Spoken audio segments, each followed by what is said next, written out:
Hello बच्चों, एक बार फिर से स्वागत है आपका। मैं हूं संजीव वर्मा। हम लोग आज देखेंगे टेस्ट 12 का सॉल्यूशन। ये एक पार्ट टेस्ट था और इसमें जो टॉपिक्स थे वो oscillation, waves, wave optics, fluid mechanics, solids और ray optics and optical instruments, ये टॉपिक्स थे। तो आइए शुरू करते हैं। तो फर्स्ट क्वेश्चन जो है वहां से शुरू करते हैं। पहले क्वेश्चन में आपसे कहा जा रहा है the two coherent sources of equal intensity produce maximum intensity of 100 units at a point. Young's double slit experiment वाले पार्ट का क्वेश्चन है। इंटरफेरेंस का कह रहे हैं दो सोर्सेज की इंटेंसिटी सेम है और वो जो मैक्सिमम इंटेंसिटी क्रिएट कर रहे हैं वो 100 यूनिट्स है ना। तो हमें मालूम है मैक्सिमम इंटेंसिटी का फॉर्मूला होता है under root of I1 plus root I2 का whole square. Root I1 plus root I2 का होल स्क्वायर। और वैसे ये सब करना नहीं चाहिए, डायरेक्ट रिजल्ट याद होना चाहिए। वो कह रहे हैं दोनों सोर्सेज की इंटेंसिटी सेम है तो I1 equal to I2 equal to I0 मान लेते हैं। तो जो I मैक्स है वो यहां से आ जाएगा root I0 plus root I0 यानी 2 रूट I0 का होल स्क्वायर, तो 4I0। ये स्टेप आपको याद होना चाहिए, ये डिराइव नहीं करने की जरूरत पड़ी। जब दोनों सोर्सेज की इंटेंसिटी सेम होती है इंटरफेरेंस में, तो मैक्सिमम इंटेंसिटी होती है जो वो किसी एक वेव की इंटेंसिटी के 4 गुना 4 टाइम्स 4I0 होती। तो ये रिलेशन आपको याद होना चाहिए। अब कह रहे हैं अच्छा इसकी वैल्यू कितनी दी, 100। तो I मैक्सिमम 100 दिया तो 100 इक्वल टू 4I0। तो इससे I0 की वैल्यू आ जाएगी 25 यूनिट्स। तो ये रिजल्ट आपको मिला कि जो कोई एक सोर्स है उसकी इंटेंसिटी 25 यूनिट्स है। अब कह रहे हैं one of the sources is intensity of one of the sources is reduced by 36%। अब एक सोर्स की इंटेंसिटी को 36% रिड्यूस कर दिया, तो मतलब अब एक इंटेंसिटी तो उन्होंने I0 ही रखी और दूसरे को 36% रिड्यूस कर दिया। अब I0 का 36% निकालिए। I0 25 है तो 25 इंटू 36/100 ये 9 यूनिट आ जाएगा। इतना कम कर दिया गया, एक सोर्स की इंटेंसिटी को 9 यूनिट से कम कर दिया। दोनों 25-25 थी, एक को 9 यूनिट कम कर दिया तो एक तो 25 रही और दूसरी 25 माइनस 9 यानी 16 यूनिट्स हो गई। तो पूछ रहे अब बताइए मैक्सिमम इंटेंसिटी क्या होगी। तो अब जो मैक्सिमम इंटेंसिटी होगी फॉर्मूला वही लगेगा, under root of I1 plus root of I2 का होल स्क्वायर। फॉर्मूला सेम रहेगा। रूट I1 पहली इंटेंसिटी तो वही रही 25 और दूसरी हो गई 9 से कम कर दिया गया, डिक्रीज्ड बाई 36%। तो 36% कम हो गई, तो 25 थी 9 कम हो गई तो बचेगी क्या, 16। तो root I1 plus root I2 का होल स्क्वायर ये करेंगे।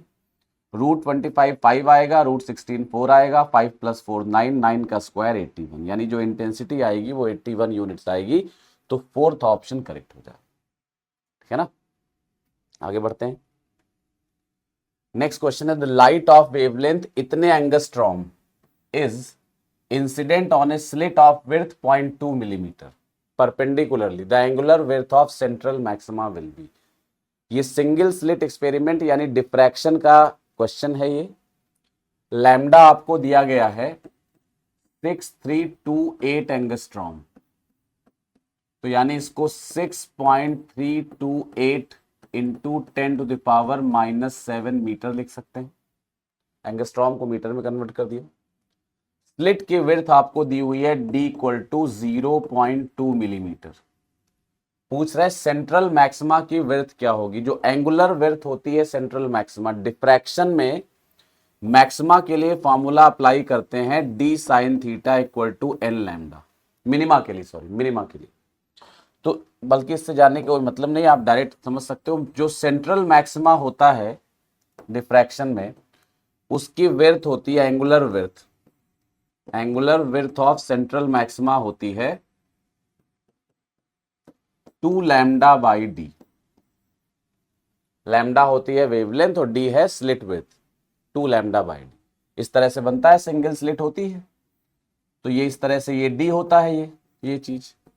और यहां जो मैक्सिमा बनता है वो इस तरह से होता है, फिर ये इस तरह से ऊपर, इसी तरह से नीचे।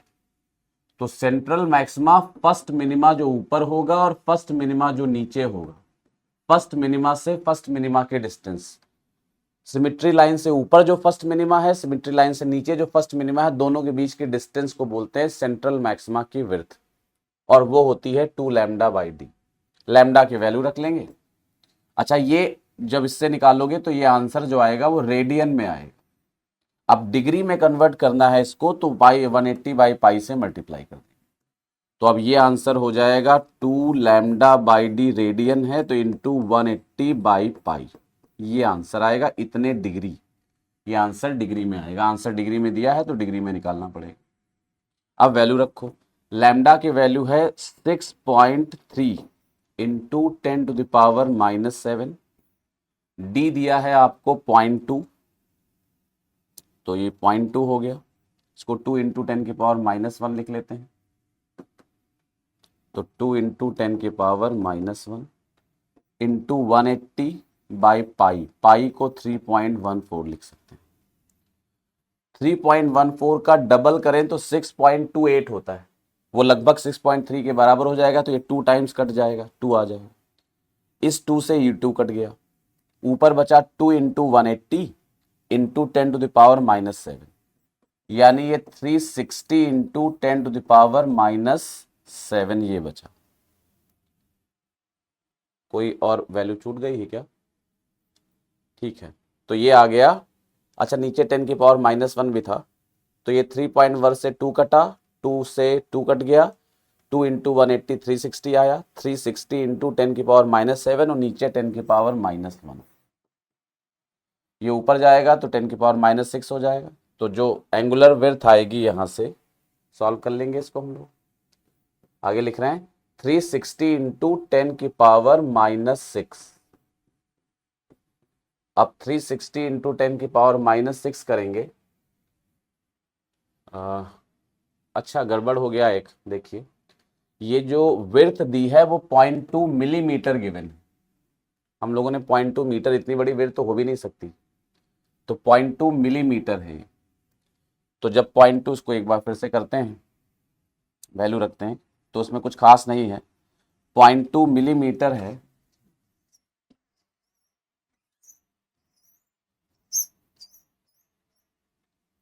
तो ये जब सॉल्व करेंगे तो 2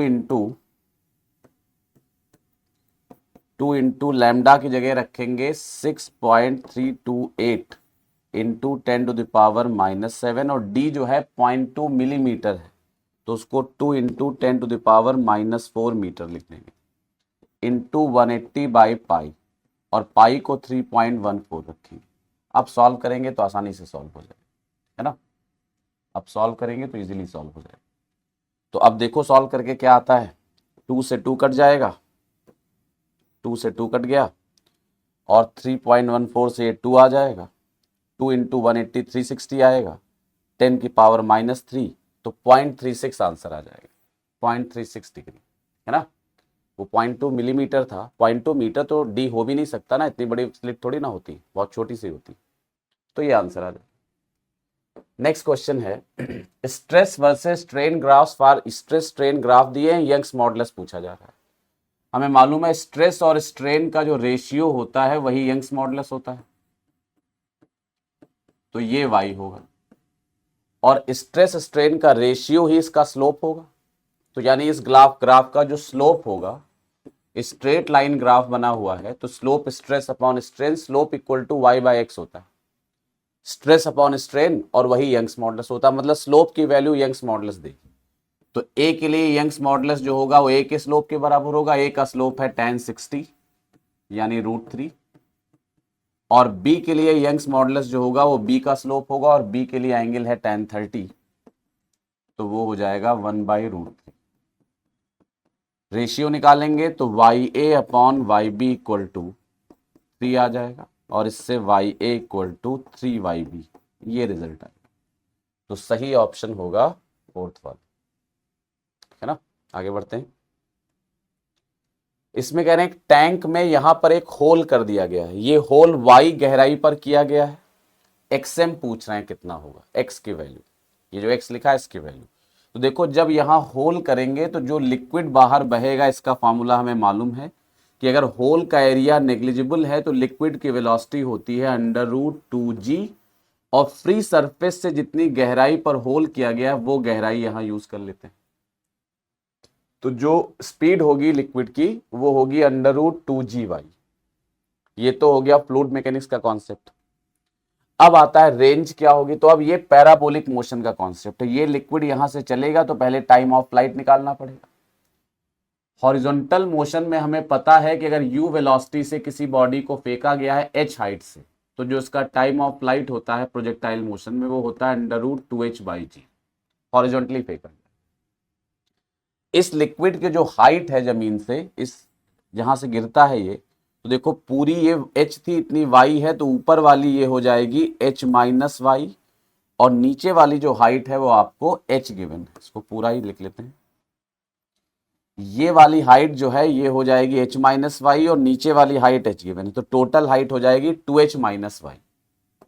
तो जो स्पीड यहां से आएगी उससे जो टाइम ऑफ फ्लाइट आएगा वो आएगा √2 टाइम्स हाइट हो गई 2h-y/g। यही वाला फॉर्मूला लगाए।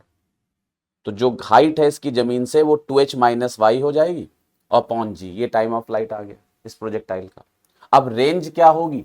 तो रेंज एक्स एक्सिस के लॉन्ग होती है, एक्स डायरेक्शन में कोई एक्सेलरेशन है नहीं, तो range equal to velocity into time. तो जो रेंज है यही एक्स है और यही हो जाएगा वेलोसिटी इंटू टाइम। v का फॉर्मूला है √2g/, और टाइम आया है √2 इंटू 2h-y/g।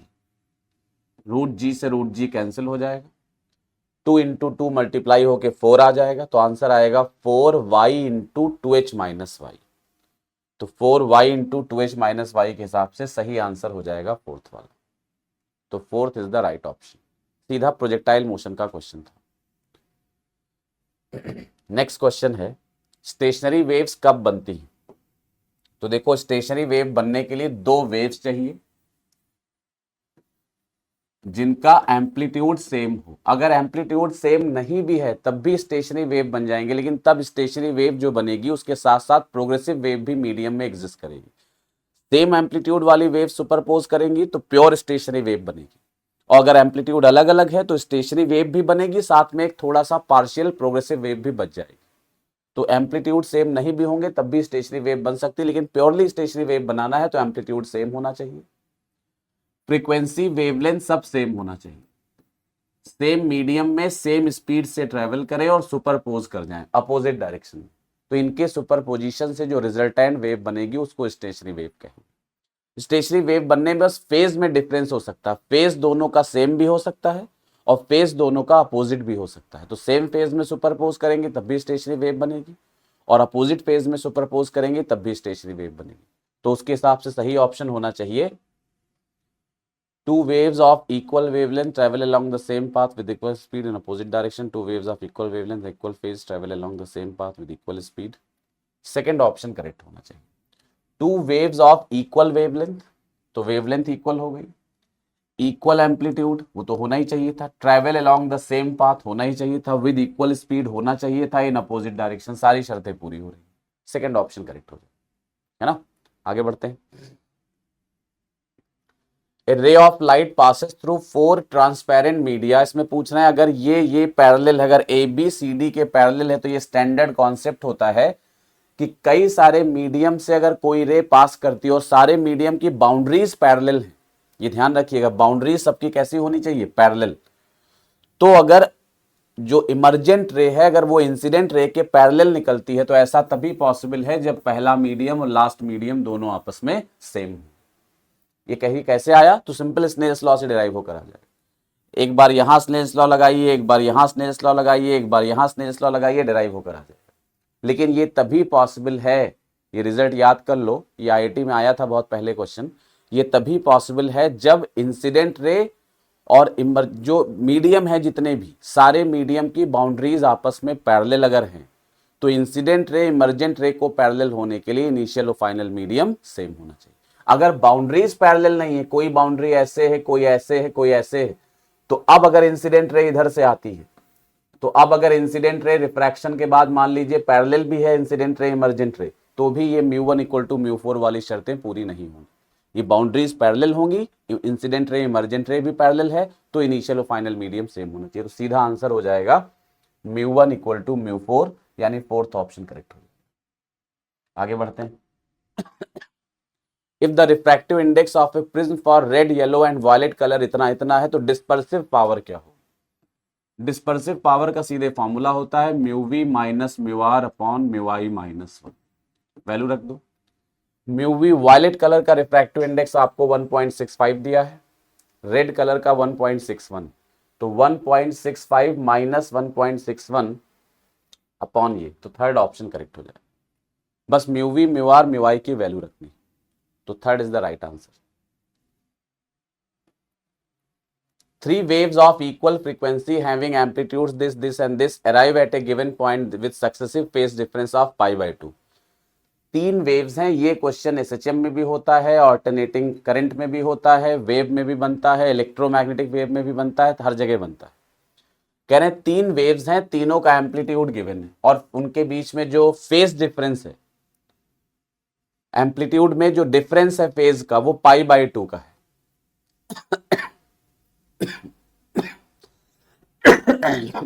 π/2 का फेज डिफरेंस। पूछ रहे रिजल्टेंट वेव का एम्पलीट्यूड क्या होगा। रिजल्टेंट एम्पलीट्यूड निकालने के लिए फेजर डायग्राम का यूज करेंगे। तो जैसे पहला एक फेजर बना लिया आपने, फेजर को मतलब एम्पलीट्यूड को वेक्टर फॉर्म में दिखा देंगे 10 माइक्रोमीटर। फिर दूसरे में पहले से π/2 फेज ज्यादा है कम है कुछ मान लो, ज्यादा फेज होगा तो जितना फेज डिफरेंस है उतना एंटी क्लॉकवाइज एंगल ले लेते हैं, कम फेज होता है तो उतना क्लॉकवाइज एंगल ले लेते हैं। तो दूसरे का फेज पहले से π/2 ज्यादा है, तो दूसरा पहले से 90 डिग्री के एंगल पे बने। 4 माइक्रोमीटर है तो 4 दिखा देंगे। तीसरे का फेज दूसरे से π/2 ज्यादा है, तो अब तीसरे का फेज दूसरे से π/2 ज्यादा है, ज्यादा होगा तो एंटी क्लॉकवाइज एंगल लेंगे, कम होगा तो क्लॉकवाइज। तो तीसरा पहले से दूसरे से π/2 एंगल पर, और उसका मैग्नीट्यूड है एम्पलीट्यूड का 7 माइक्रोमीटर। फेजर बना लोगे, उसके बाद जब वेक्टर की तरह बन जाएगा तो जैसे वेक्टर का रिजल्टेंट निकालते हैं वैसे रिजल्टेंट ले लेंगे। अब यहां रिजल्टेंट अगर निकालेंगे तो 10 और 7 अपोजिट हैं तो घट के 3 बचेगा, तो 10 माइनस 7 3। जब दो वेक्टर अपोजिट होते हैं बड़े में से छोटा घटाते हैं, रिजल्टेंट बड़े के डायरेक्शन में आता है। 10 माइनस 7 3, और दूसरा 4 बचा, और 3 और 4 90 डिग्री पर हैं तो इनका रिजल्टेंट हो जाएगा √3² + 4² यानी 5। तो आंसर आ जाएगा 5, सेकेंड ऑप्शन करेक्ट हो जाएगा। 5 माइक्रोमीटर रिजल्टेंट एम्पलीट्यूड होगा। एसी में पीक वैल्यू को जोड़ना हो, पीक वोल्टेज को जोड़ना हो, वेव में एम्पलीट्यूड जोड़ना हो, एसएचएम में एम्पलीट्यूड जोड़ना हो, हमेशा यही तरीका फॉलो करेंगे, फेजर मेथड। अगला है beam of light consisting of 2 wavelength. एक बीम में 2 वेवलेंथ हैं, मतलब एक बाइक्रोमेटिक लाइट है, एक की वेवलेंथ है 650 और एक की वेवलेंथ है 520 nanometre. Young's double slit experiment में इसको यूज किया जा रहा है। देन मतलब सिंपली क्वेश्चन ये है कि यंग्स डबल स्लिट एक्सपेरिमेंट में हम एक बाइक्रोमेटिक सोर्स यूज कर रहे हैं। बाइक्रोमेटिक मतलब जिसमें 2 तरह की वेवलेंथ है, तो ऐसा सोर्स ये बाइक्रोमेटिक है, 2 तरह के वेवलेंथ है। तो पूछना है स्क्रीन पर दोनों वेवलेंथ के मैक्सिमास कौन कौन से नंबर के मैक्सिमास आपस में ओवरलैप करेंगे। मतलब जैसे यहां 2 तरह की लाइट आएंगी, एक λ1 वेवलेंथ वाली, एक λ2 वेवलेंथ वाली, तो यहां पर 2 इंटरफेरेंस पैटर्न बनेंगे। एक λ1 वेवलेंथ का इंटरफेरेंस पैटर्न बनेगा और एक λ2 वेवलेंथ का इंटरफेरेंस पैटर्न बनेगा। पूछ रहे λ1 वेवलेंथ का कौन सा मैक्सिमा λ2 वेवलेंथ के कौन से मैक्सिमा के साथ, किस नंबर के मैक्सिमा के साथ, किस ऑर्डर वाले मैक्सिमा के साथ ओवरलैप करेगा। तो सिंपल है, देखो जब भी मैक्सिमास को ओवरलैप करना होता है, इस वक्त हम बहुत थ्योरी डिस्कस नहीं करना चाह रहे हैं क्योंकि लास्ट का टाइम है, आपके पास भी बहुत टाइम नहीं होगा कि आप 3 घंटे का सोल्यूशन देखो, है ना, नहीं तो हम पूरा एक्सप्लेन करते।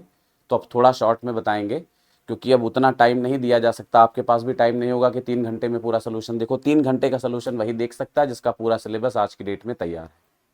अगर नहीं तैयार है तो इतना टाइम आप खर्चा नहीं कर सकते, तो हम भी थोड़ा जल्दी मतलब थोड़ा सा एक्सप्लेनेशन कम कर देंगे, हल्का सा। तो बस इतना याद कर लो, जब 2 वेवलेंथ यहां पर 2 हो तो 2 टाइप के मैक्सिमा बनेंगे, 2 टाइप के मिनिमा। एक λ1 वेवलेंथ का मैक्सिमा, एक λ2 वेवलेंथ का मैक्सिमा। कह रहे हैं बताओ लैम्डा 1 वेवलेंथ का कौन सा मैक्सिमा लैम्डा 2 वेवलेंथ के कौन से मैक्सिमा के साथ ओवरलैप करेगा। तो मान लो लैम्डा 1 वेवलेंथ का mth maxima of lambda 1 overlaps with, जब भी ऐसा क्वेश्चन आए हमेशा यही करेंगे, overlaps with nth maxima of lambda 2, maxima of lambda 2, और इसके लिए कंडीशन लगा दोगे m lambda 1 equal to n lambda 2। जैसे कि सर कहां से आ गया ये, तो अगर दोनों मैक्सिमा ओवरलैप कर रहे हैं तो दोनों की डिस्टेंस सेम होनी चाहिए यहां से o से, तो इसके mth मैक्सिमा की डिस्टेंस हो जाएगी m d lambda 1 by D, इसके nth मैक्सिमा की डिस्टेंस होगी n d lambda 2 by D, d by D cancel हो जाएगा, ये रिजल्ट आ जाएगा। फिलहाल आप इसको डायरेक्ट याद करो, डायरेक्ट अप्लाई करो। लैम्डा 1 है 650, तो m इंटू 650, यूनिट बदलने की जरूरत नहीं क्योंकि दोनों तरफ से कैंसिल आउट हो जाएगी, और लैम्डा 2 है 520, 0 0 कैंसिल, ये 13 से कट जाएगा, तो 5m इक्वल टू 4n आ जाएगा। तो यहां से m बाई n की वैल्यू निकालोगे, m बाई n, तो वो आ जाएगा 4/5। अब सीधे यहां से m n की वैल्यू चाहिए तो m को सीधे 4 ले लेंगे, n को 5 ले लेंगे, तो यानी m की वैल्यू 4, n की वैल्यू 5, और m किसके लिए लिया था हमने, लैम्डा 1 यानी 650 के लिए, तो 650 वेवलेंथ वाले का चौथा मैक्सिमा और 520 वाले का पांचवा मैक्सिमा आपस में ओवरलैप करेंगे। वो पूछ रहे हैं कि देखो then the order of the maxima of longer wavelength, longer wavelength का कौन सा मैक्सिमा दूसरे वाले के साथ ओवरलैप करेगा। तो लॉन्गर वेवलेंथ, लॉन्गर 650 है और इसका कौन सा मैक्सिमा है, mth, और m की वैल्यू क्या आ रही 4, तो आंसर होगा लॉन्गर वेवलेंथ का फोर्थ मैक्सिमा शॉर्टर वेवलेंथ के फिफ्थ मैक्सिमा के साथ ओवरलैप करेगा। और सिर्फ यही दो नहीं करेंगे, आगे भी करेंगे। इसका रेशियो लिख लो, 4/5 को और क्या लिख सकते हो, 8/10। तो अब लॉन्गर वेवलेंथ का 8वां मैक्सिमा शॉर्टर वेवलेंथ के 10वें मैक्सिमा से ओवरलैप करेगा।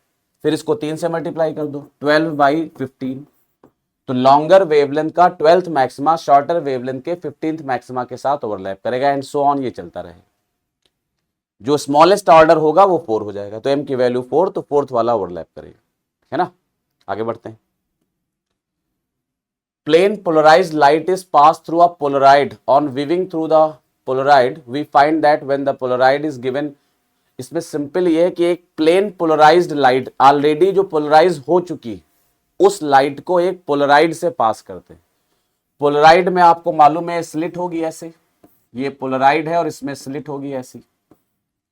तो जब प्लेन पोलराइज्ड लाइट को इसमें से पास करोगे, मान लो ये लाइट प्लेन पोलराइज्ड हो गई ऐसे, एरो और डॉट से दिखाते हैं, मान लो एरो बचे हुए, इस लाइट को इसमें इसके सामने रखा गया और कह रहे हैं इसको पूरा 360 डिग्री से घुमाया गया। तो जब 360 डिग्री से घुमाएंगे तो 2 बार पूरे राउंड में 2 बार देखो ये ऐसे घूमेगा, ऐसे ऐसे। तो एक बार जब ये स्लिट ऐसी होगी तो ये वाइब्रेशन इसमें से पास कर जाएंगे, तो मैक्सिमम इंटेंसिटी मिलेगी। एक बार ये स्लिट जब घूम के 90 डिग्री पर हो जाएगी तो ये वाइब्रेशन इसमें से पास नहीं हो पाएंगे, तो 0 इंटेंसिटी मिलेगी। फिर एक बार ये ऐसे होगा तो मैक्सिमम इंटेंसिटी, फिर एक बार घूम के ऐसे हो जाएगा तो 0 इंटेंसिटी। यानी एक पूरे राउंड में जब इस पोलराइड को पूरा एक राउंड घुमाएंगे तो 2 बार मैक्सिमम इंटेंसिटी मिलेगी, 2 बार मिनिमम, 2 बार 0 इंटेंसिटी मिलेगी, 2 बार मैक्सिमम। तो सही आंसर होगा intensity of light is twice maximum and twice 0। Fourth option correct हो जाएगा। Which of the following is longitudinal wave, ये तो सबको पता है, साउंड वेव लॉन्गिट्यूडनल होती है ना। नेक्स्ट है, पूछ रहे हैं कि 2 वायर्स हैं, इसमें 2 रॉड्स हैं आइडेंटिकल और इनको एक सीरीज में कनेक्ट कर दिया गया।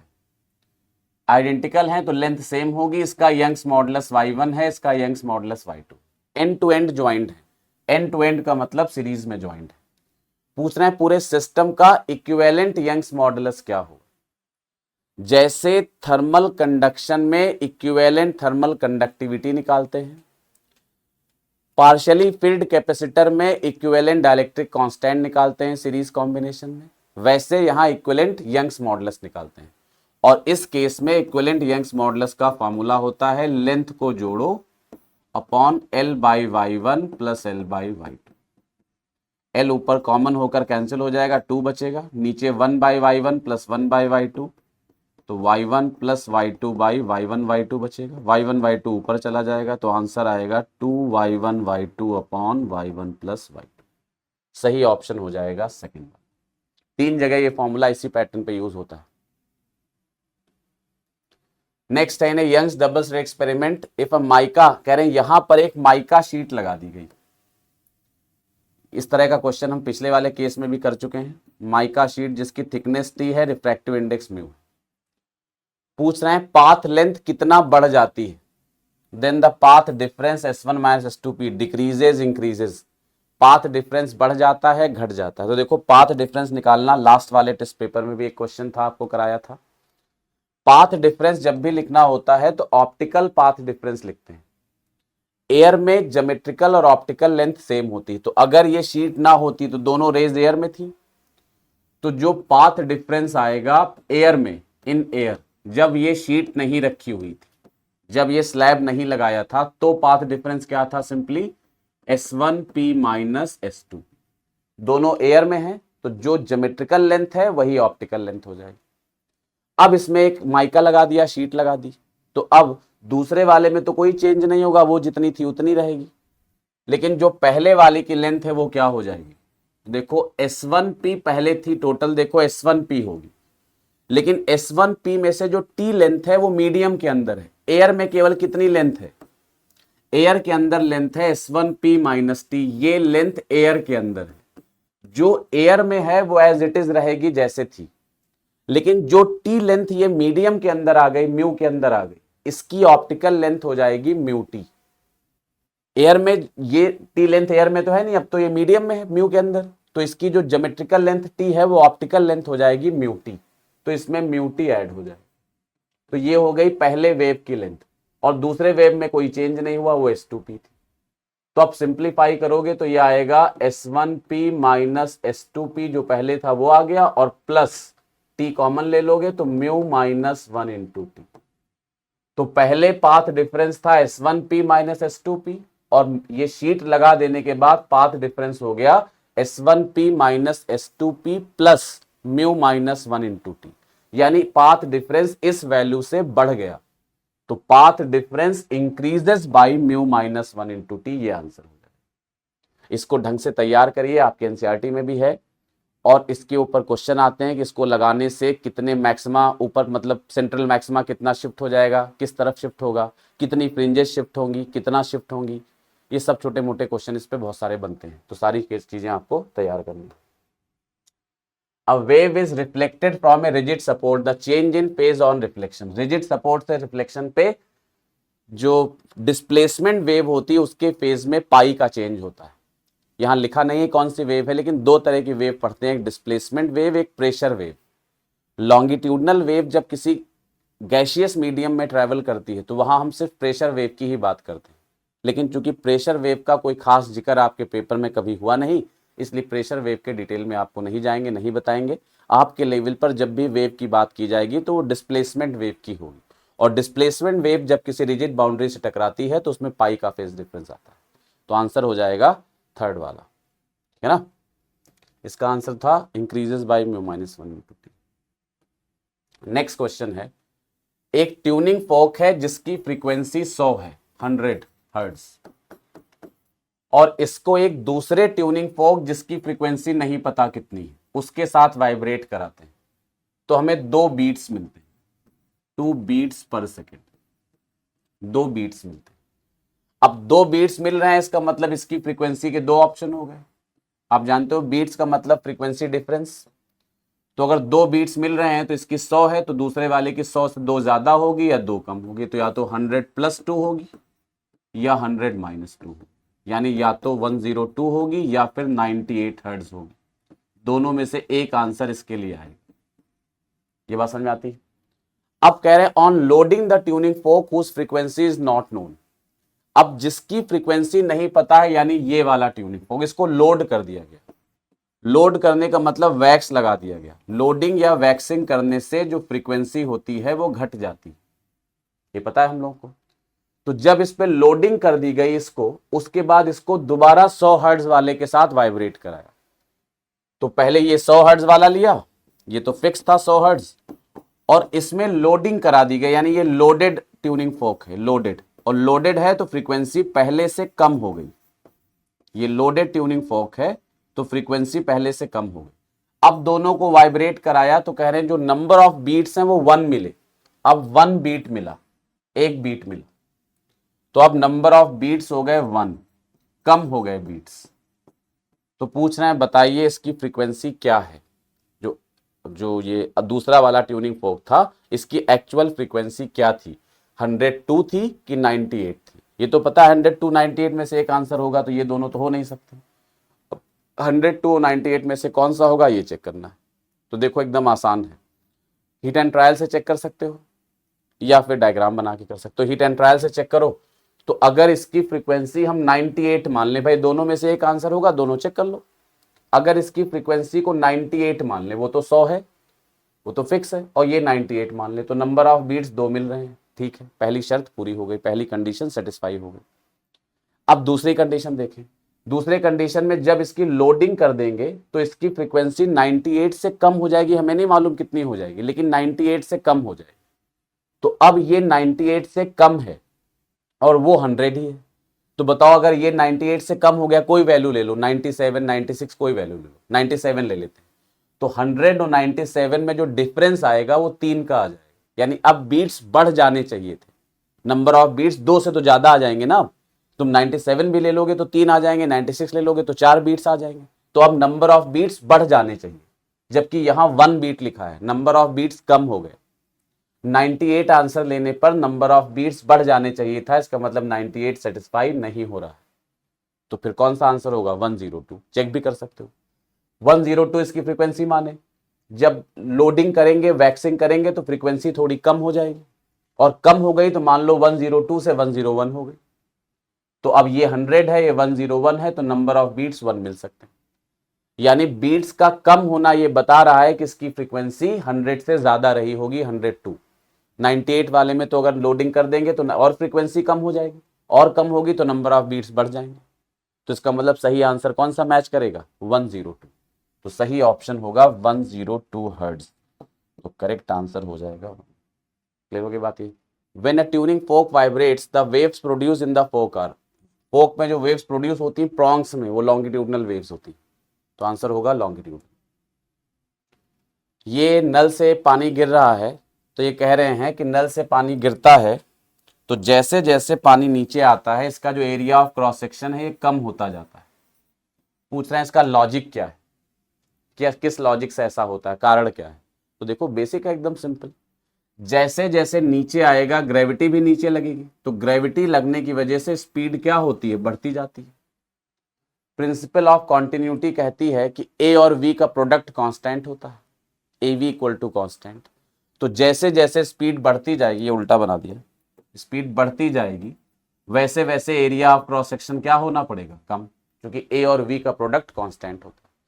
तो जब नीचे पानी गिरता है तो जी लगने की वजह से स्पीड बढ़ती है, तो एरिया कम होता जाता है using principle of continuity A1 V1 equal to A2 V2 या AV इक्वल टू कांस्टेंट। यही रीजन हो जाए। अब ऐसा किस में लिखा है चेक कर लो, थर्ड ऑप्शन में ऐसा लिखा हुआ है। थर्ड ऑप्शन में लिखा हुआ है the mass of water flowing past any cross section must remain constant. Mass तो हमेशा कांस्टेंट रहता है। Also water is almost incompressible, compress होता नहीं है वाटर। Hence the rate of volume flow must remain constant, वही AV constant, rate of flow of liquid AV constant. As this is equal to velocity into area, the area decreases as velocity increases. तो बिल्कुल वही लिखा है जो आपको बताया, तो सही ऑप्शन हो जाएगा थर्ड ऑप्शन, ठीक है ना। नेक्स्ट है एन इनकॉम्प्रेसिबल लिक्विड फ्लोज, ये पहरा है उसमें वी पूछा जा रहा है, तो ये तो बिल्कुल बेसिक है, सबको कई बार इस तरह का क्वेश्चन दे चुके हैं। ये सिंपल प्रिंसिपल ऑफ कॉन्टिन्यूटी पर ये भी बेस्ड, यहां से पर सेकेंड जितना लिक्विड आएगा उसमें थोड़ा इधर बढ़ जाएगा, थोड़ा इधर बढ़ जाएगा, यानी rate of flow of liquid जो इधर से आएगा वही इधर वाला और इधर वाले के सम के बराबर हो। इधर एरिया ए है, वेलोसिटी 3 है, तो एरिया ए है, वेलोसिटी 3 है, तो rate of flow of liquid हो जाएगा A into V, A into 3 equal to इन दोनों के सम के बराबर होगा। इधर कितना लिक्विड जा रहा है, एरिया ए है, वेलोसिटी v2 है, तो a इंटू v2, v2 1.5 है, प्लस इधर वाला कितना लिक्विड है, एरिया है 1.5a और वेलोसिटी पता करनी है v। a कैंसिल हो गया कॉमन होकर, 1.5 इधर ले आए तो 1.5 इक्वल टू 1.5 v आ गया, उससे ये कैंसिल हो गया, v आ जाएगा 1 मीटर पर सेकेंड। तो सही आंसर हो जाएगा 1 मीटर पर सेकेंड, यानी थर्ड ऑप्शन करेक्ट, 1 मीटर पर सेकेंड। नेक्स्ट है assertion reason, it is not possible to have interference between the waves produced by two violins. कह रहे हैं दो अलग अलग वॉयलिन से जो वेव्स आएंगी उनसे इंटरफ्रेंस नहीं हो सकता, तो सही बात है। इंटरफ्रेंस होने के लिए दोनों वेव्स की फ्रीक्वेंसी सेम होनी चाहिए, और दो अलग अलग सोर्सेस से आने वाली वेव्स की फ्रीक्वेंसी कभी सेम नहीं हो सकती, भले वो सेम कंपनी के सेम मॉडल के वायलिन हो, ठीक है ना। फ्रीक्वेंसी बिल्कुल वैसे होती है सोर्सेस के लिए जैसे हमारे लिए फिंगरप्रिंट्स होते हैं, जैसे दो इंसानों की शक्लें मिलती हो, बॉडी साइज मिलता हो, सब कुछ मिलता हो, कलर मिलता हो, सब कुछ मिलता हो, लेकिन फिंगरप्रिंट सेम नहीं हो सकते। वैसे दो अलग अलग सोर्सेस से आने वाले वेव्स की फ्रीक्वेंसी कभी सेम नहीं होगी, और फ्रीक्वेंसी सेम नहीं है तो पाथ डिफरेंस कांस्टेंट नहीं होगा, और तब इंटरफेरेंस स्टेबल नहीं होगा, यानी इंटरफेरेंस आपको पता ही नहीं चलेगा कि हो रहा है। तो पहला एकदम सही रीजन है, असर्शन। रीजन में लिखा है for interference of two waves the phase difference between the waves must remain constant, बिल्कुल सही रीजन है। असर्शन भी करेक्ट है, रीजन भी करेक्ट है, एक्सप्लेनेशन भी करेक्ट है, तो सही ऑप्शन हो जाएगा फर्स्ट वाला, है ना। अगला है to get maximum flight a ball must be thrown as, ये मैग्नस इफेक्ट का क्वेश्चन है। मैग्नस इफेक्ट, जब बॉल आगे जाएगी तो जैसे जैसे बॉल आगे जाएगी आगे का स्पेस कवर करती जाएगी, पीछे का स्पेस खाली होता जाएगा, तो आगे से एयर पीछे जाएगी, तो जब आगे से एयर पीछे जाएगी तो एयर की वेलोसिटी इस तरह से v डैश ले लेते हैं या v एयर ले लेते हैं। साथ में बॉल स्पिन करती है, जो एरो दिखाया गया ये बॉल की स्पिनिंग का डायरेक्शन है, तो बॉल अगर ऐसे स्पिन कर रही है एंटी क्लॉकवाइज डायरेक्शन में तो ऊपर वाले एयर भी इसके साथ साथ जो कांटेक्ट में एयर होगी वो भी स्पिन करेगी, और नीचे वाली एयर ऐसे जा रही होगी, है ना। और नीचे जो एयर आ रही होगी सामने से, ये तो स्पिन करने वाली एयर होगी, और जो सामने से एयर आ रही होगी वो ऐसे आ रही होगी। मतलब जब हम आगे जाते हैं तो आगे की जगह हम घेर लेंगे तो वहां की एयर पीछे आएगी जहां की जगह हम खाली छोड़ कर आए हैं। तो जैसे जैसे बॉल आगे जाएगी तो सामने से एयर पीछे जाएगी, और प्लस जो बॉल के कांटेक्ट में एयर होगी वो बॉल के साथ साथ घूमेगी। तो अगर ऐसा केस हुआ तो देखो ऊपर एयर की वेलोसिटी और बॉल की वेलोसिटी जुड़कर जो नेट वेलोसिटी ऊपर की तरफ आएगी, ब्लू कलर से दिखा रहे हैं, वो होगी वी एयर प्लस वी। इसको वी मान लेते हैं, इसका नाम वी रख लेते हैं, वी, ये भी वी, तो वी एयर प्लस वी हो गया। और नीचे जो बॉल की वेलोसिटी आएगी वो वी एयर माइनस वी होगी, क्योंकि नीचे दोनों अपोजिट है, घट जाएगी, तो नीचे नेट वेलोसिटी होगी वी एयर माइनस वी और ऊपर वी एयर प्लस वी। ऊपर वेलोसिटी ज्यादा है, नीचे वेलोसिटी कम है। बर्नौलीज थ्योरम जो हॉरिजॉन्टल मोशन में अप्लाई करते हैं उसमें कहा जाता है जहां वेलोसिटी ज्यादा होगी वहां प्रेशर कम होगा, तो ऊपर साइड से कम प्रेशर लगेगा बॉल का। इधर बना के दिखा रहे हैं, ऊपर चूंकि वेलोसिटी ज्यादा है वहां दिख रहा है तो ऊपर से प्रेशर कम लगेगा, और नीचे वेलोसिटी कम है तो नीचे से प्रेशर ज्यादा लगेगा। अब नीचे से ज्यादा प्रेशर है, ऊपर से कम प्रेशर है, तो बॉल जल्दी नीचे गिरेगी ही नहीं, ये प्रेशर गिरने नहीं देगा, बॉल को ऊपर हवा में बनाए रखेगा, और जितनी देर बॉल हवा में बनी रहेगी उतनी ज्यादा टाइम ऑफ फ्लाइट हो जाएगा। तो यही पूछ रहे हैं मैक्सिमम फ्लाइट मतलब ज्यादा से ज्यादा देर हवा में रहे, तो कौन सी बॉल ज्यादा से ज्यादा देर हवा में रहेगी, सेकंड वाली। समझ आ गया ना कैसे, मैग्नस इफेक्ट का क्वेश्चन, तो सेकंड ऑप्शन करेक्ट हो जाएगा। नेक्स्ट है sine wave has an amplitude A and wavelength lambda, एक वेव का एम्पलीट्यूड ए है, wavelength lambda. Let capital V be the wave velocity, capital V wave velocity, wave velocity हम सबको पता है v equal to n lambda होता है, तो ये क्वेश्चन बना लिया। And small v be the maximum velocity of A particle in the medium, जब कोई वेव ट्रेवल करती है तो जो मीडियम के पार्टिकल हैं वो एसएचएम करते हैं अपने इक्वेशन में, अपने सिलेबस में simple harmonic plane progressive wave है। तो जब वेव आगे बढ़ती है मीडियम पार्टिकल ऑसिलेट करते हैं और वो एसएचएम करते हैं। तो अगर कभी मीडियम पार्टिकल की वेलोसिटी की बात करी जाए, समझ लीजिए एसएचएम की बात हो रही है। तो जो मीडियम पार्टिकल हैं वो एसएचएम करते हैं, और एसएचएम में जो मैक्सिमम वेलोसिटी होती है, वेलोसिटी का फॉर्मूला होता है omega root a square minus x square. Maximum velocity mean position पे होती है, एक्स जीरो रख देंगे, तो मैक्सिमम वेलोसिटी होती है ए ओमेगा। तो यहां जो v होगा वो ए ओमेगा के बराबर होगा, ए इंटू में, यानी ओमेगा को हम लिख सकते हैं 2πn, तो a इंटू 2πn ये मैक्सिमम पार्टिकल वेलोसिटी हो जाएगी। अब ऑप्शन में पूछा गया कैपिटल वी स्मॉल वी, यानी वेव वेलोसिटी और पार्टिकल वेलोसिटी कब बराबर हो, तो दोनों को इक्वल करा दो। तो capital V equal to small V, equal कराओ। कैपिटल वी की वैल्यू एन लैम्डा है और स्मॉल वी की वैल्यू ए ओमेगा है। ओमेगा को चाहो तो 2πn लिख दोगे, तो ए इंटू 2πn, एन से एन कैंसिल हो गया। तो पूछ रहे हैं ए कितना होगा, तो ए की वैल्यू क्या आ जाएगी, लैम्डा बाई 2π, यानी small V equal to capital V तब होगा जब ए की वैल्यू लैम्डा बाई 2π होगी, ऐसा थर्ड ऑप्शन में दिया है ना। तो सही ऑप्शन हो जाएगा थर्ड वाला। क्लियर हो गई बात ये। A second harmonic has to be generated in a string of length L, stressed between two rigid supports। दो रिजिड सपोर्ट्स के बीच में एक स्ट्रिंग जो है इस तरह से क्लैम्ड है, और इसमें सेकेंड हार्मोनिक जनरेट करना है। जब स्ट्रिंग दोनों सिरों पे क्लैम्प होती है तो जिस नंबर का हार्मोनिक क्रिएट करना है उतने लूप बन जाते हैं। फर्स्ट हार्मोनिक मतलब एक लूप, सेकेंड हार्मोनिक मतलब दो लूप, तो दो लूप होंगे। सिमिट्री से बनाएंगे तो दो लूप ऐसे बनेंगे, ऐसे ये बन जाएंगे। अब क्या कह रहे हैं, तो ऐसा करने के लिए the point where the string has to be plugged and touched, ये वर्ड समझ लो।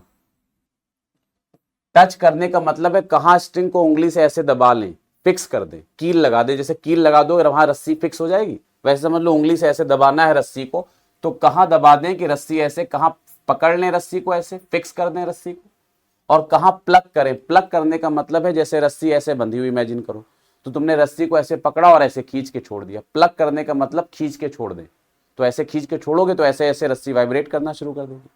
तो प्लग करें कहां पर और कहां टच करें, तो तुम सोचो टच अगर दो लूप बनाने हैं तो सिमेट्री मेंटेन रखने के लिए टच कहां करना पड़ेगा, मिड पॉइंट पे, तो टच करना पड़ेगा L/2 पर। इसमें तीनों ऑप्शन में 3L/4, L/4, 3L/4 सब गलत हो जाएंगे। टच L/2 पे करने का एक ही ऑप्शन है, तो केवल फर्स्ट ऑप्शन करेक्ट हो जाएगा। अच्छा प्लग कहां करें, तो तुम खुद सोचो, अगर रस्सी में तुमने यहां टच किया, टच करने का मतलब यहां कील लगा दी, पकड़ रखा, उंगली दबा रखा है, तो यहां तो रस्सी फिक्स हो गई।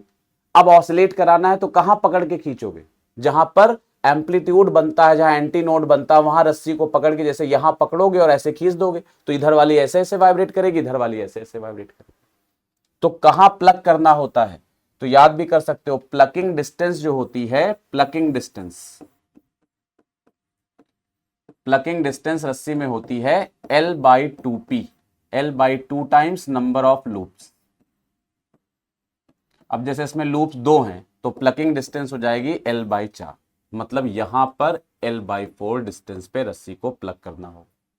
और ये ना भी फॉर्मूला याद हो तो ऐसे सोचो, रस्सी ऐसे वाइब्रेट करनी, बीच में कील लगा दी तुमने, टच करना मतलब कील लगा दी। अब कहां प्लग करोगे, कहां पकड़ के खींचोगे, तो रस्सी ऐसे वाइब्रेट करेगी, तो जाहिर बात बिल्कुल मिड पॉइंट पे पकड़ के खींचोगे। मिड पॉइंट कितने डिस्टेंस पे होगा, L/4, है ना। तो सही ऑप्शन हो जाएगा फर्स्ट वाला, है ना, plug at L/4 and touch at L/2, है ना। In open organ pipe, if fundamental frequency is n, then the other frequencies are। open organ pipe में फंडामेंटल फ्रीक्वेंसी के सभी हार्मोनिक प्रेजेंट होते हैं, इवन भी और ऑड भी। तो इवन वाले भी होंगे, ऑड वाले भी होंगे, तो n, 2n, 3n, 4n सब प्रेजेंट होंगे। तो सही ऑप्शन हो जाएगा फर्स्ट वाला, है ना। ऑड ओपन ऑर्गन पाइप की बजाय क्लोज्ड ऑर्गन पाइप होता है, उसमें केवल ऑड हार्मोनिक्स प्रेजेंट होते हैं, तो n, 3n, 5n, 7n, 9n, 11n, 13n, 15n ऐसे होते हैं।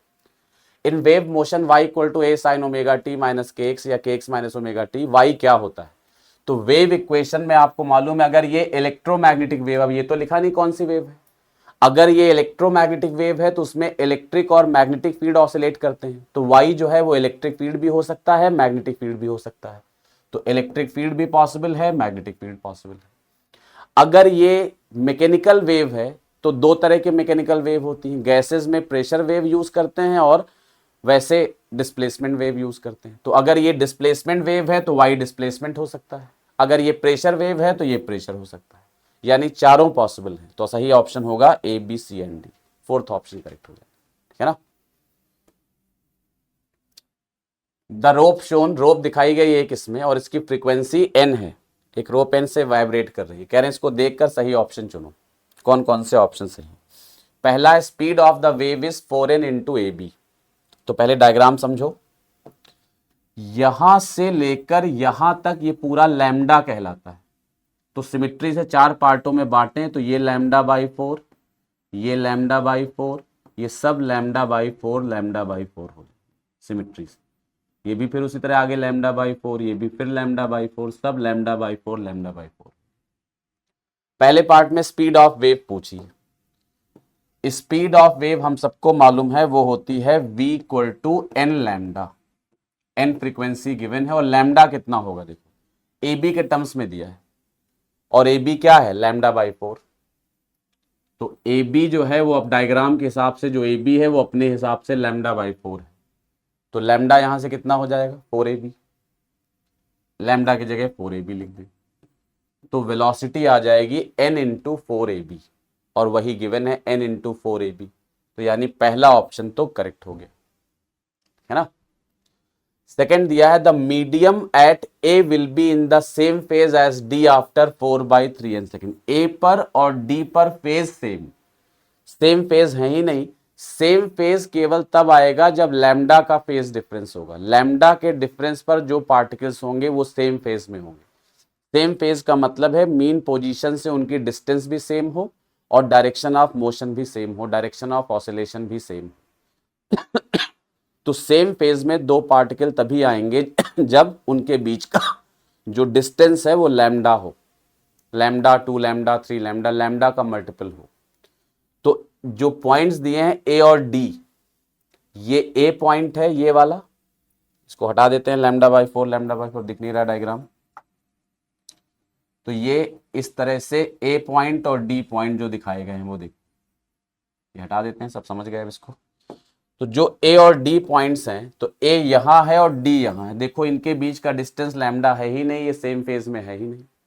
ए पॉइंट पर हाईएस्ट डिस्प्लेसमेंट है और डी पॉइंट पर 0। जब एक पे डिस्प्लेसमेंट मैक्सिमम हो दूसरे पे 0 हो तो फेज डिफरेंस π/2 का होता है। तो इस पे π/2 या 3π/2 या 5π/2 ऐसे टाइप का फेज डिफरेंस होगा। π/2 फेज डिफरेंस का मतलब एक 0 पर तो दूसरा मैक्सिमम पर। तो देखो ए पर पार्टिकल कहाँ है, मैक्सिमम पर, डी पे कहाँ है, 0 पर, तो π/2 का फेज डिफरेंस है। सेम फेज की कोई बात ही नहीं हो सकती है। तो सेकेंड स्टेटमेंट नेचुरली गलत हो गया, सेकेंड वाला। Third statement, the phase difference between B and E. B और ई के बीच में क्या फेज डिफरेंस होगा।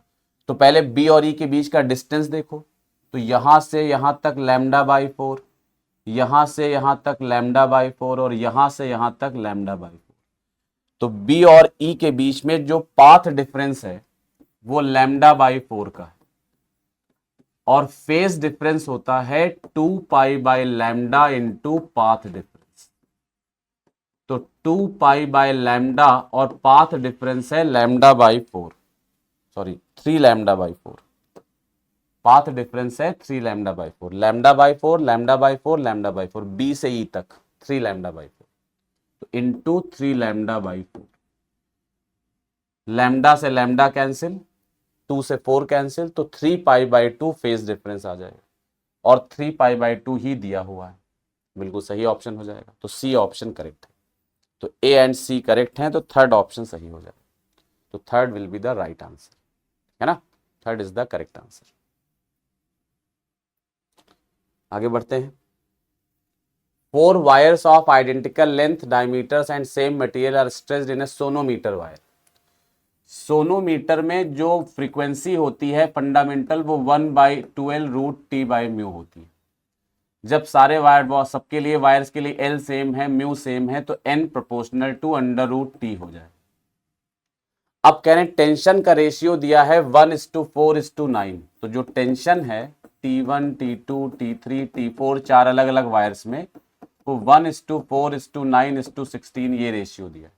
पूछना है N का रेशियो बताइए। सिंपल है, n किसके रेशियो में है, रूट टी, और इनका रूट ले लोगे तो क्या रेशियो आएगा, 1:2:3:4।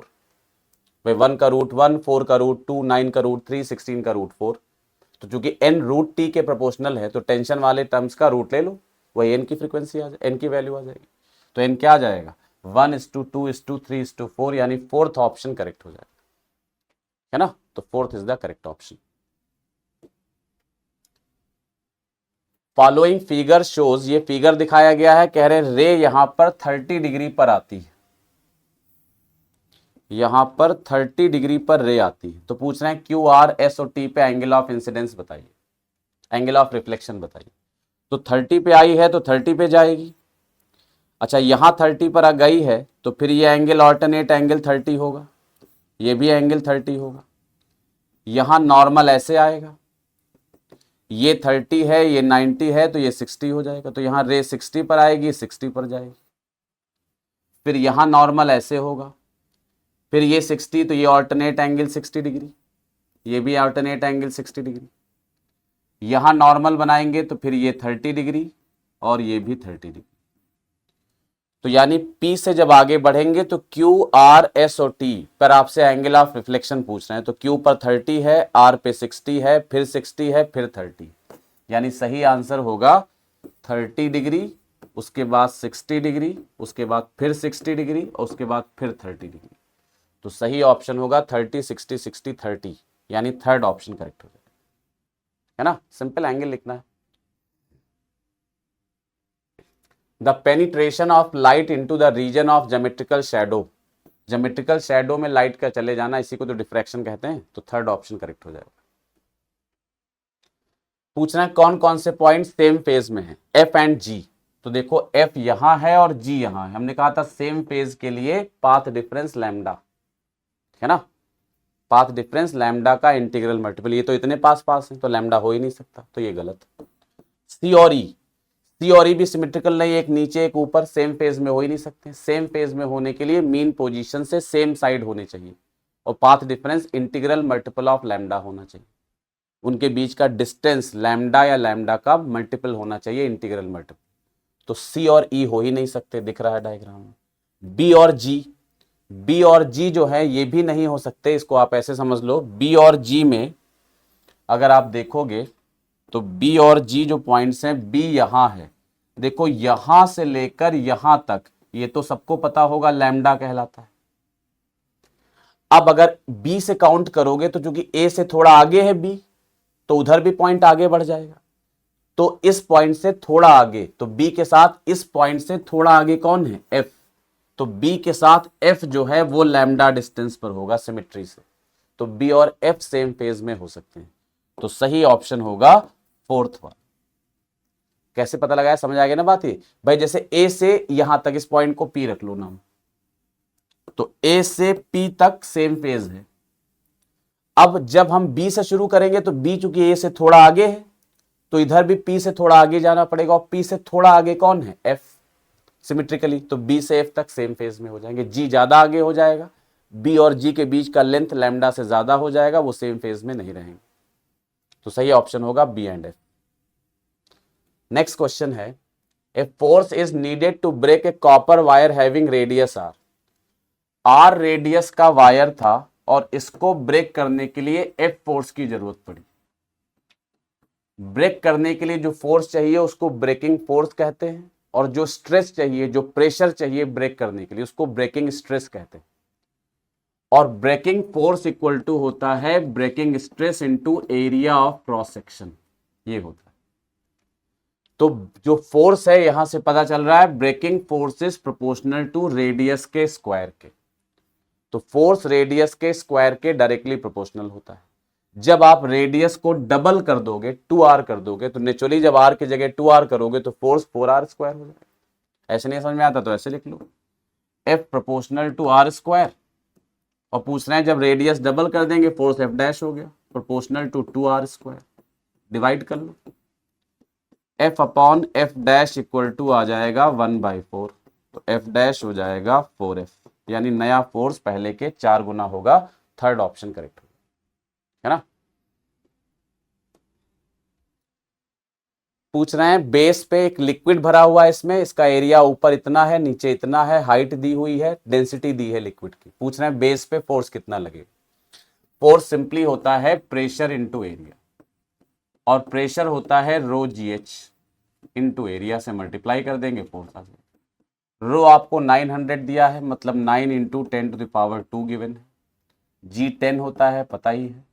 हाइट आपको 0.4 दी है, 0.4 यानी 4 इंटू 10⁻⁻1 हो जाए इंटू एरिया, और एरिया दिया है 2 इंटू 10⁻⁻3।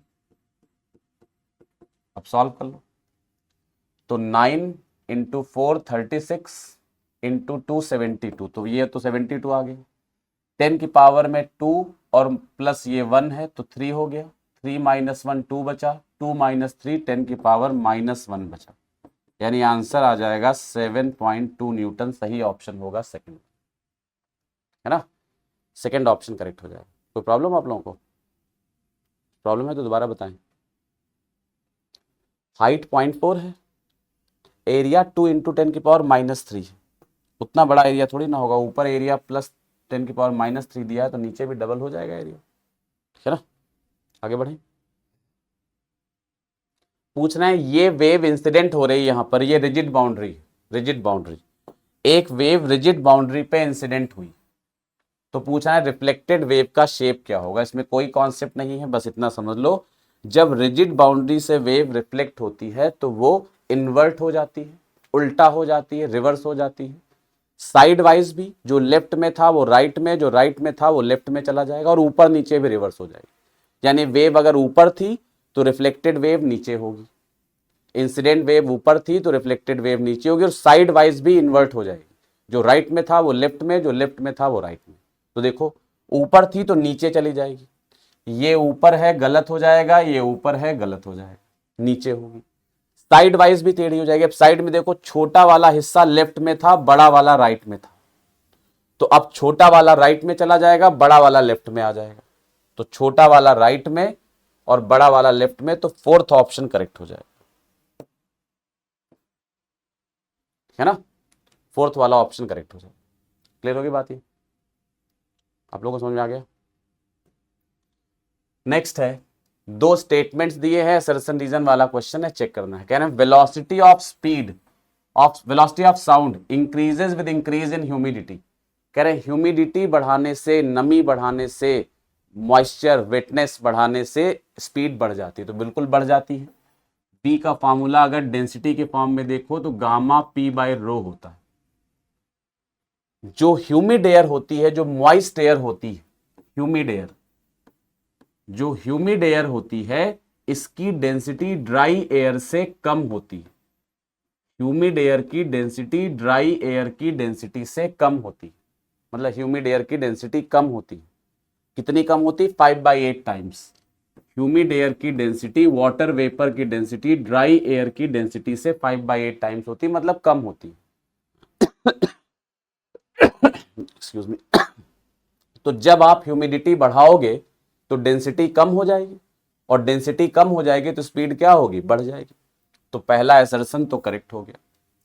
रीजन में लिखा है velocity of sound does not depend on the medium, तो ये बिल्कुल गलत है। मीडियम पे डिपेंड करती है, मीडियम लिक्विड है कि मीडियम गैस है, डेंसिटी क्या है, मॉडुलस ऑफ इलास्टिसिटी क्या है, सब बातों पे तो डिपेंड करती है। तो सेकंड ऑप्शन गलत है। तो assertion is correct but reason is false, तो सही ऑप्शन होगा थर्ड वाला। तो third is the right option, ठीक है ना। आपने वो भेज दिया उसको।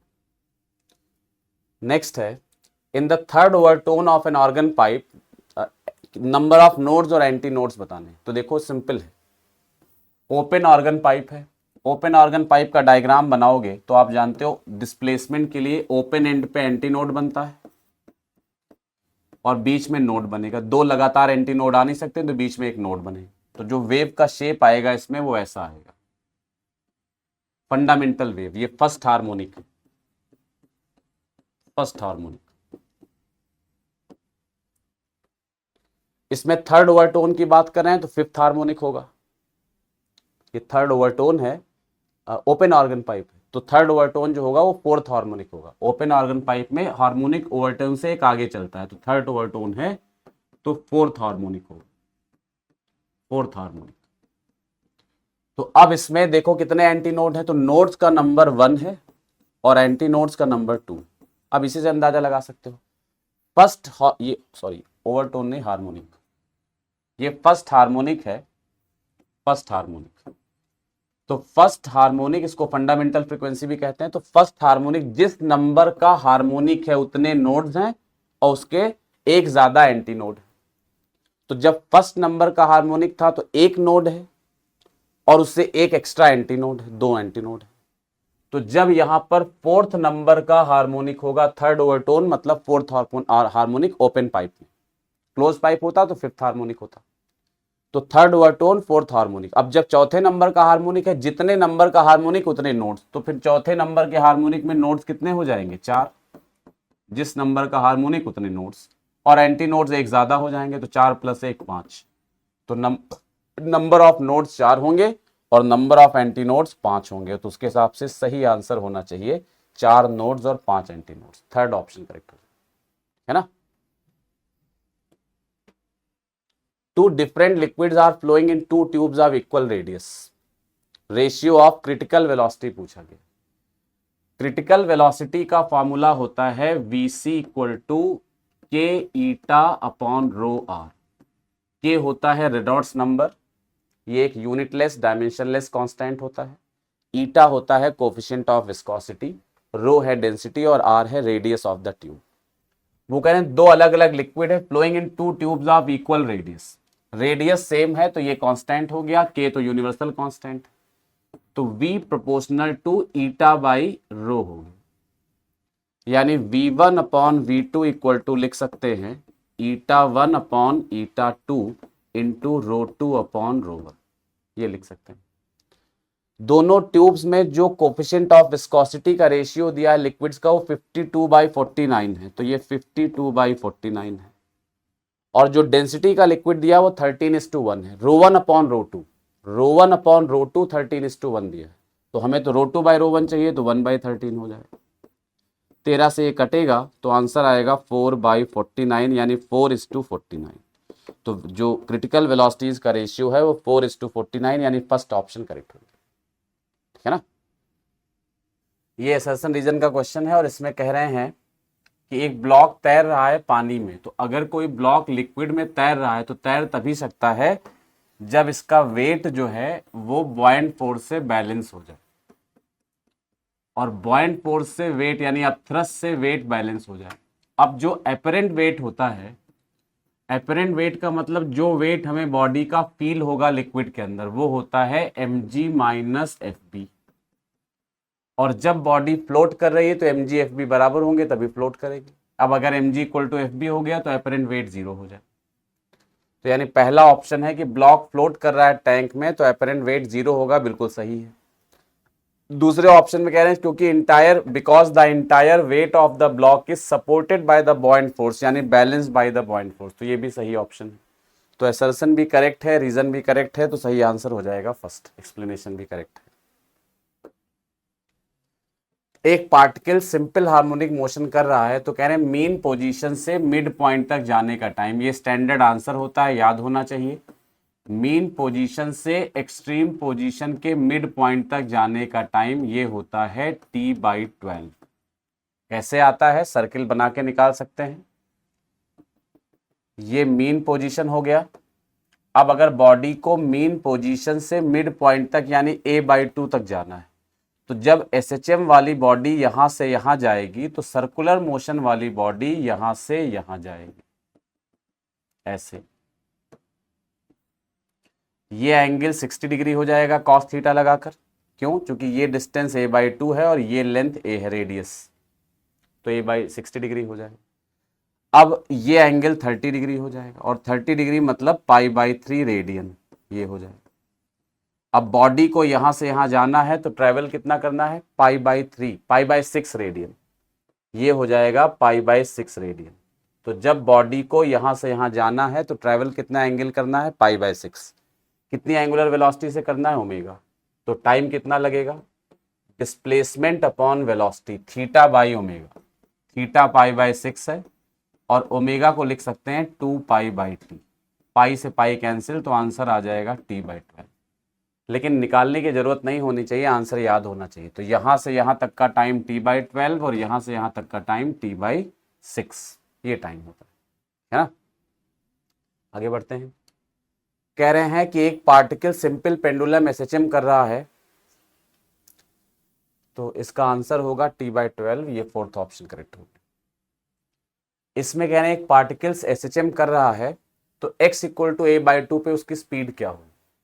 एसएचएम में स्पीड का फॉर्मूला हम जानते हैं, ω√a² माइनस x²। x है मीन पोजीशन से डिस्प्लेसमेंट, ओमेगा को लिख सकते हैं 2π/t, x दिया है डिस्प्लेसमेंट a/2, तो a²/4 हो जाएगा। सॉल्व करोगे तो 2π/t √3a²/4, रूट ले लोगे तो 2π/t, a² का रूट a, 4 का 2 और √3, 2 से 2 कैंसिल होगा, आंसर आएगा πa√3/t। तो सही ऑप्शन हो जाएगा फर्स्ट वाला, है ना, फॉर्मूला है सीधा। नेक्स्ट है आइडियल स्प्रिंग है, एक स्प्रिंग है और इससे एक ब्लॉक बंधा हुआ है। स्प्रिंग का स्प्रिंग कांस्टेंट के है, ब्लॉक का मास m। कह रहे इसको छोड़ दिया जाता है तो मैक्सिमम इलॉन्गेशन कब होगा।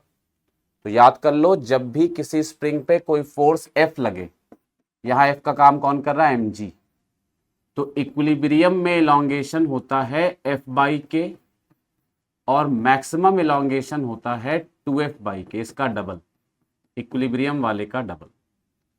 और ये फॉर्मूले ऑलवेज एप्लीकेबल हैं अगर फोर्स कांस्टेंट लगाया गया है और स्प्रिंग के लेंथ के अलोंग लगाया गया। यहां फोर्स mg लग रहा है तो इक्विलिब्रियम इलॉन्गेशन होगा mg/k और मैक्सिमम इलॉन्गेशन होगा 2mg/k, तो सही ऑप्शन हो जाएगा सेकंड वाला। डिराइव अगर करना है तो इक्विलिब्रियम वाला इलॉन्गेशन फोर्स बैलेंस करके डिराइव होगा और maximum elongation conservation of mechanical energy या वर्क एनर्जी थ्योरम लगाकर डिराइव होगा।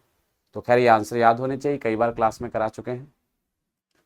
नेक्स्ट क्वेश्चन है असर्शन रीजन वाला। कह रहे एसएचएम में काइनेटिक और पोटेंशियल एनर्जी a/√2 एम्पलीट्यूड के 1/√2 टाइम्स डिस्टेंस पे इक्वल हो जाती है। मतलब वो कह रहे हैं काइनेटिक एनर्जी और पोटेंशियल एनर्जी a/√2 डिस्टेंस पे इक्वल होती है। तो सिंपल कॉन्सेप्ट है, kinetic energy potential energy equal करा दो। पोटेंशियल का फॉर्मूला होता है ½ m² x², काइनेटिक का फॉर्मूला होता है ½ m² a² माइनस x², ये कैंसिल हो जाएंगे। x सॉल्व करोगे तो 2x² इक्वल टू a² आएगा, x² आएगा a²/2, तो x की वैल्यू आ जाएगी a/√2 प्लस माइनस में, यानी मीन पोजीशन से a/√2 डिस्टेंस पे दोनों तरफ, आगे भी पीछे भी, काइनेटिक और पोटेंशियल एनर्जी इक्वल होती है। पहला ऑप्शन करेक्ट होगा। दूसरा लिखा है in SHM kinetic energy 0 when potential energy is maximum, सही है। एसएचएम में टोटल मैकेनिकल एनर्जी कंजर्व रहती है, काइनेटिक और पोटेंशियल का सम कांस्टेंट होता है। तो जहां काइनेटिक एनर्जी 0 होगी वहां पोटेंशियल एनर्जी मैक्सिमम होगी, जहां पोटेंशियल एनर्जी 0 होगी वहां काइनेटिक एनर्जी मैक्सिमम होगी। तो ये बात तो सही है, लेकिन ये रीजन सही नहीं है, एक्सप्लेनेशन सही नहीं है। तो सही ऑप्शन होगा assertion and reason both are correct, but reason is not the correct explanation of the assertion. Second option correct होगा, ठीक है ना। नेक्स्ट है प्रिज्म का क्वेश्चन, इसमें कुछ बताना नहीं है, सबको मालूम है कौन सा रे डायग्राम सही। जब 90 45 45 वाला प्रिज्म एनसीईआरटी में डायग्राम दिया, 9 10 से सीखते आ रहे हैं। टोटल इंटरनल रिफ्लेक्शन और क्रिटिकल एंगल को लेकर इसको डिराइव भी कर सकते हैं, आंसर याद होना चाहिए, ऐसा डायग्राम बनेगा। नेक्स्ट है दो वेव्स एक दूसरे की तरफ जा रही है, डिस्टेंस 8 सेंटीमीटर है और दोनों की स्पीड 2 सेंटीमीटर पर सेकंड दी है। ये भी 2 सेंटीमीटर पर सेकंड से जा रही है। आपको लग रहा होगा कि मुझे आंसर क्वेश्चन याद है, देखते चले जा रहे हैं, बिना पढ़े कर आ रहे हैं। क्वेश्चन याद नहीं, एक्चुअली एक बार रिकॉर्डिंग कर चुके थे और माइक ऑन करना, वो रिकॉर्डिंग ऑन करना भूल गए थे, तो सारे क्वेश्चन सॉल्व हो गए थे। अब दोबारा कर रहे हैं, तो चूंकि जस्ट अभी सॉल्व किया था तो पता है क्वेश्चन में क्या दिया है। तो ये कह रहे हैं बताइए अब एनर्जी कैसी होगी 2 सेकंड बाद, मीडियम की एनर्जी कैसी होगी। तो देखो दोनों वेव 2 सेंटीमीटर पर सेकंड से चल रही है, तो 2 सेकंड के बाद की बात हो रही है। 2 सेकंड में पहली वेव कितना चलेगी, 4 सेंटीमीटर। भाई 2 सेंटीमीटर पर सेकंड इसकी स्पीड है, तो 2 सेकंड में इसका डिस्प्लेसमेंट कितना होगा, वेलोसिटी इंटू टाइम, तो 2 इंटू 2 4 सेंटीमीटर। इसका भी 4 सेंटीमीटर होगा और 8 ही सेंटीमीटर डिस्टेंस है। तो जब 4 पहली चली आएगी 4 दूसरी चली आएगी तो मिल जाएंगी दोनों। यानी 2 सेकेंड बाद दोनों वेव्स का सुपरपोजिशन हो जाएगा ऐसे। ये पहली वेव भी यही पहुंच जाएगी और दूसरी वेव भी यही पहुंच जाएगी। जब दोनों वेव यहां पहुंचेंगी तो पहली में जितना डिस्प्लेसमेंट ऊपर होना है, दूसरे में उतना ही डिस्प्लेसमेंट नीचे होना है। तो होगा क्या, जब दोनों में बराबर डिस्प्लेसमेंट होना है तो नेट डिस्प्लेसमेंट 0 हो जाएगा और रस्सी यहां पर फ्लैट हो जाएगी, फ्लैट। यानी इस कंडीशन में रस्सी एकदम फ्लैट हो जाएगी इस मोमेंट पे। फिर थोड़ी देर बाद ये वाली वेव इधर जा रही थी, इधर चली जाएगी, वो वाली वेव उधर जा रही थी, उधर चली जाएगी। तो जब दोनों मिलेंगी तो रस्सी फ्लैट हो जाएगी, यानी रस्सी में कोई डिफॉर्मेशन नहीं होगा, कोई डिस्प्लेसमेंट नहीं होगा। और जब कोई डिफॉर्मेशन या डिस्प्लेसमेंट नहीं है तो पोटेंशियल एनर्जी 0 हो जाएगी। तो रस्सी की पोटेंशियल एनर्जी 0 होगी और उस वक्त केवल कौन सी एनर्जी प्रेजेंट होगी, काइनेटिक एनर्जी। वैसे भी ये पार्टिकल्स की मीन पोजीशन हो जाएगी और मीन पोजीशन पे केवल कौन सी एनर्जी होती है, काइनेटिक पोटेंशियल 0 होती है। तो ऑप्शन करेक्ट हो जाएगा purely kinetic, second option correct हो जाएगा, है ना। ये एक कंटेनर है जिसमें लिक्विड भरा हुआ है इस तरह से, और ये पॉइंट्स दिए हैं ए और ये डी है। ये पॉइंट्स के नाम दिए हैं, ये डी पॉइंट है, नीचे सी पॉइंट है, इधर बी पॉइंट है और इधर ए पॉइंट। पूछ रहे हैं मैक्सिमम प्रेशर कहां होगा और कंटेनर ए एक्सेलरेशन से जा रहा है। जब कंटेनर का एक्सेलरेशन दिया हो तो इसका स्यूडो बना लो, और जी तो नीचे लगता ही है। अब अगर तुम जी के डायरेक्शन में चलोगे या ए के डायरेक्शन में चलोगे तो प्रेशर बढ़ेगा। कितना बढ़ेगा, रो इंटू एक्सेलरेशन इंटू जितना डिस्टेंस चलोगे वो डिस्टेंस। तो रो इंटू जी इंटू डिस्टेंस या रो इंटू ए इंटू डिस्टेंस। जी के डायरेक्शन में जाओगे तो भी बढ़ेगा, ए के डायरेक्शन में जाओगे तो भी बढ़ेगा, है ना। तो जैसे जैसे हम डी का प्रेशर पीडी मान लेते हैं, डी का प्रेशर मान लो पीडी और बी का निकालना है, तो डी से बी चल के आओ, लेकिन तिरछा मत आओ, या तो जी के पैरेलल चलो या ए के पैरेलल चलो। तो हम क्या करते हैं, डी से पहले सी जाते हैं, सी से बी आते हैं। डी से सी जाएंगे तो जी के पैरेलल जा रहे हैं, सी से बी आएंगे तो ए के पैरेलल आ रहे हैं।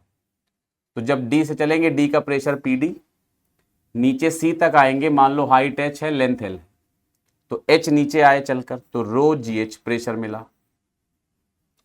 फिर सी से बी गए तो ए के डायरेक्शन में गए तो कितना प्रेशर बढ़ेगा, rho into acceleration into distance. B पे पहुंच गए तो equal to B, P B, ये बी का प्रेशर हो जाए। ऐसे ही आप सी और मतलब ये बी का प्रेशर हो गया, ऐसे सी और ए का निकाल सकते हो।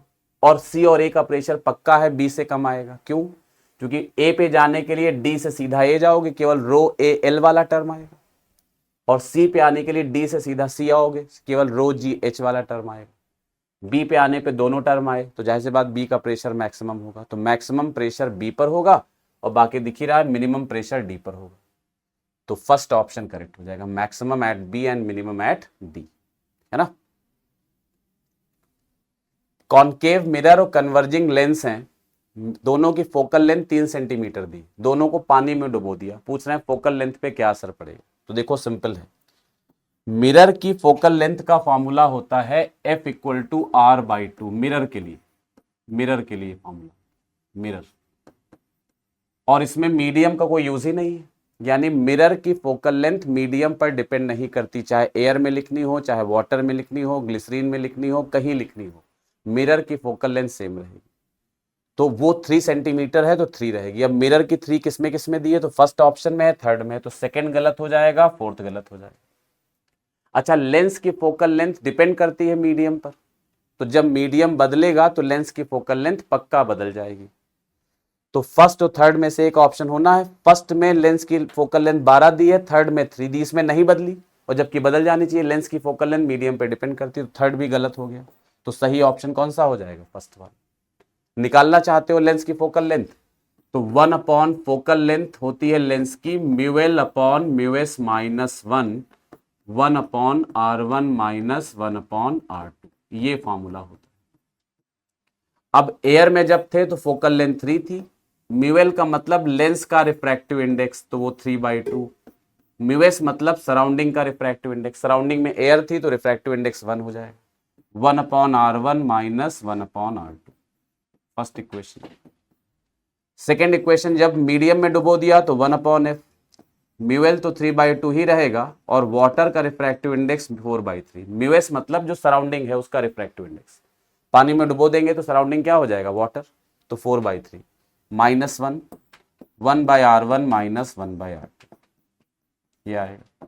डिवाइड कर दो दोनों को, ये कैंसिल हो जाएगा, इधर आएगा f/3 और ये सॉल्व करोगे तो 1/2 और नीचे आएगा 1/8, तो 4 आ जाएगा, तो f आ जाएगा 12 सेंटीमीटर।